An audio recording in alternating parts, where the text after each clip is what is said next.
வணக்கம். கதிரவன் நியூஸின் காலை நேர தலைப்புச் செய்திகள்.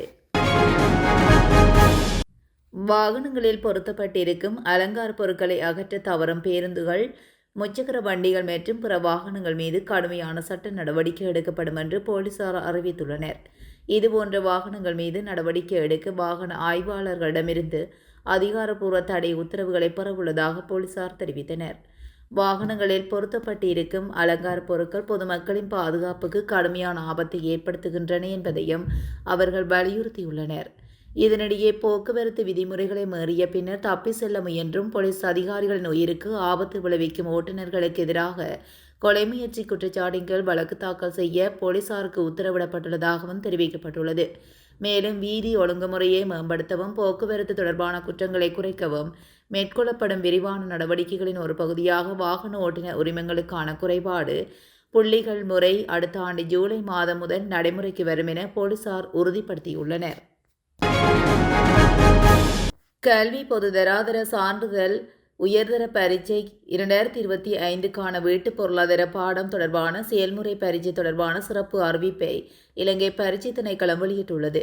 அதன்படி தொடர்புடைய செயல்முறை பரீட்சை 2026 ஜனவரி 24 முதல் 2026 பிப்ரவரி 2 வரை நாடு முழுவதும் நிறுவப்பட்டுள்ள 42 பரீட்சை மையங்களில் இடம்பெறவுள்ளன. பாடசாலை விண்ணப்பதாரர்களின் அனுமதி பத்திரங்கள் சம்பந்தப்பட்ட பாடசாலைகளின் முதல்வர்களுக்கு அனுப்பப்பட்டுள்ளதாகவும் தனியார் விண்ணப்பதாரர்களின் அனுமதி பத்திரங்கள் அவர்களின் விண்ணப்பங்களில் குறிப்பிடப்பட்டுள்ளத முகவரிக்கு தபால் மூலம் அனுப்பப்பட்டுள்ளதாகவும் பரீட்சைகள் திணைக்களம் தெரிவித்துள்ளது. தபால் மூல அனுமதி பத்திரங்களை பெறாத விண்ணப்பதாரர்கள் 2026 ஜனவரி 19 முதல் இலங்கை பரீட்சை திணைக்களத்தின் அதிகாரப்பூர்வ வலைதளத்திலிருந்து நுழைவு சீட்டுகளை பதிவிறக்கம் செய்ய தேவையான வசதிகள் வழங்கப்பட்டுள்ளதாகவும் அந்த அறிவிப்பில் தெரிவிக்கப்பட்டுள்ளது. இந்த பரீட்சை தொடர்பான மேலதிக தகவல்களுக்கு 1911 கொட்லைன் எண்ணுடனும் 0112784208 அல்லது 0112784537 பின்வரும் தொடர்பு ஊடகங்கள் மூலமாக விசாரணைகளை மேற்கொள்ளலாம் என்றும் பரீட்சைகள் திணைக்களம் தெரிவிக்கப்பட்டுள்ளது. வீடொன்றில் இடம்பெற்ற தாக்குதல் ஒன்றில் 2 பிள்ளைகளின் தந்தை ஒருவர் உயிரிழந்ததாக காவல்துறையினர் தெரிவித்தனர். குறித்த சம்பவம் நேற்று மதவாச்சி கடவத்தகம பிரதேசத்தில் உள்ள வீடொன்றில் இடம்பெற்றுள்ளது. மூத்த மகன் நடத்திய தாக்குதலினாலேயே இந்த மரணம் சம்பவித்துள்ளதாக ஆரம்பகட்ட விசாரணைகளை தெரிய வந்துள்ளது. தனது தந்தை தலையில் காயங்களுடன் வீட்டின் முற்றத்தில் விழுந்து உயிரிழந்த நிலையில் கிடப்பதை அருகிலுள்ள வீட்டில் வசிக்கும் இளைய மகன் கண்டுள்ளார். உயிரிழந்தவர் மூத்த மகனுடன் மது அருந்தியுள்ளதாகவும் ஏற்பட்ட தகராறின் காரணமாக மகன் மரக்கட்டை துண்டால் தாக்கி இந்த கொலையை செய்துள்ளதாகவும் விசாரணையில் தெரிய வந்துள்ளது. உயிரிழந்தவர் 67 வயதுடைய கடவத்தகம மதவாச்சி பிரதேசத்தை சேர்ந்தவர் என்றும் 42 வயதுடைய சந்தகனவர் கைது செய்யப்பட்டுள்ளதுடன் அவர் மனநல குறைபாட்டினால் பாதிக்கப்பட்டவர் என குறிப்பிடப்படுகின்றது. சம்பவம் தொடர்பில் மதவாச்சி காவல்துறையினர் மேலதிக விசாரணைகளை மேற்கொண்டு வருகின்றனர். யாழ்ப்பாணத்தில் தலையில் தேங்காய் விழுந்ததனால் குடும்பஸ்தர் ஒருவர் உயிரிழந்துள்ளார். கோப்பாய் வடக்கு கோப்பாய் பகுதியைச் சேர்ந்த தம்பிராசா ஜெயச்சந்திரன் வயது 60 என்பவரை இவ்வாறு உயிரிழந்துள்ளார். இவர் கடந்த 12 கொக்கத்தடி மூலம் தென்னை மரத்தில் தேங்காய் பிடுங்கியுள்ளார். இதன்போது தேங்காய் அவரது தலை மீது விழுந்துள்ள நிலையில் அவர் தனது மனைவியிடம் விடயத்தை கூறியுள்ளார். அதன் பின்னர் அவர் யாழ்ப்பாண போதனா வைத்தியசாலையில் சிகிச்சைக்காக சேர்க்கப்பட்டார். இதன்போது அவர் மயக்கமுற்ற நிலையிலும் சிகிச்சை பலனின்றி நேற்று முன்தினம் காலை உயிரிழந்துள்ளார். அவரது சடலம் மீதான மரண விசாரணைகளை திடீர் மரண விசாரணை அதிகாரி பிரேம்குமார் மேற்கொண்டார். ஹெட்டன் விரலியா பிரதான வீதியில் ஹெட்டன் குடக்கா மேப் சந்திக்கு அருகில் நேற்று பிற்பகல் லொரியும் வேனும் மோதி விபத்துக்குள்ளானதில் வேனின் சாரதி மற்றும் ஒரு நபரும் படுகாயமடைந்துள்ளனர். காயமடைந்தவர்கள் டெக்கோய ஆதார வைத்தியசாலையில் சிகிச்சைக்காக அனுமதிக்கப்பட்டுள்ளதாக ஹெட்டன் போலீசார் தெரிவித்தனர். ஹெட்டனிலிருந்து குடக்காம நோக்கி சென்ற லொரி பிரதான வீதியிலிருந்து இடதுபக்கமாக திரும்பி குறுக்கு வீதியொன்றுக்குள் நுழைய முற்பட்ட போதே டயகமவிலிருந்து ஹெட்டன் நோக்கி சென்ற வேன் லொரியுடன் மோதி விபத்துக்குள்ளாகியுள்ளது. இவ்விபத்தில் லொரியும் வேனும் பலத்த சேதமடைந்துள்ளதாகவும் லொரியின் சாரதி சந்தேகத்தின் பேரில் கைது செய்யப்பட்டுள்ளதுடன் ஹெட்டன் போலீசார் மேலதிக விசாரணைகளை மேற்கொண்டு வருகின்றனர். டெட்வா புயல் காரணமாக நிறுத்தப்பட்டிருந்த கொழும்பு கோட்டையிலிருந்து திருகோணமலை மற்றும் மட்டக்களப்பு வரையான இரவு நேர தபால் ரயில்கள் உட்பட பல ரயில்களை மீண்டும் சேவையில் ஈடுபடுத்த நடவடிக்கை எடுத்துள்ளதாக ரயில்வே திணைக்களம் தெரிவித்துள்ளது.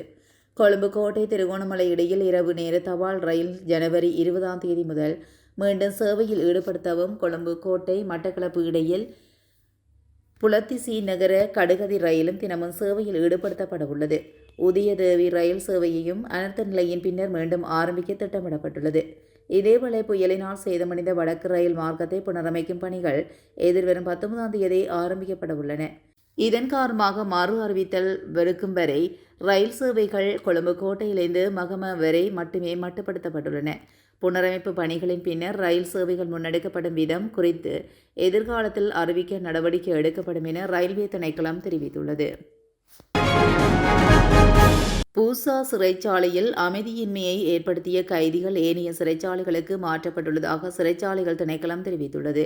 நேற்று முன்தினம் மாலை சிறைச்சாலையின் டி பிரிவின் கூரை மீது ஏறிய கைதிகள் குழுவொன்று சிறை நிர்வாகத்துக்கு எதிராக போராட்டத்தில் ஈடுபட்டதுடன் இதன்போது சிறைச்சாலையின் சில உடைமைகளுக்கும் சேதம் விளைவிக்கப்பட்டன. தற்போது அந்த நிலைமை முழுமையாக கட்டுப்பாட்டுக்குள் கொண்டுவரப்பட்டுள்ளதாகவும் சிறைச்சாலை திணைக்களம் இதுகுறித்து விசாரணை செய்து வருவதாகவும் தெரிவிக்கப்படுகிறது. சம்பவத்துடன் தொடர்புடைய கைதிகளை இனி பூசா அதி உயர் பாதுகாப்பு சிறைச்சாலையில் தங்க வைக்க முடியாது எனவும், எனவே அவர்களை ஏனைய சிறைச்சாலைகளுக்குள் இடமாற்றம் செய்ய ஏற்பாடுகள் செய்யப்பட்டுள்ளதாகவும் சிறைச்சாலை ஊடக பேச்சாளர் தெரிவித்துள்ளார்.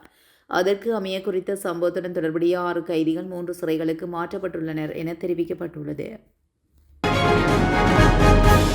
நபர் ஒருவரை தாக்கி காயப்படுத்தி கொடூரமாக சித்திரவதை செய்தமை தொடர்பில் குற்றவாளியாக காணப்பட்ட போலீஸ் பரிசோதகர் ஒருவருக்கு 7 வருட சிறை தண்டனை விதிக்கப்பட்டுள்ளது.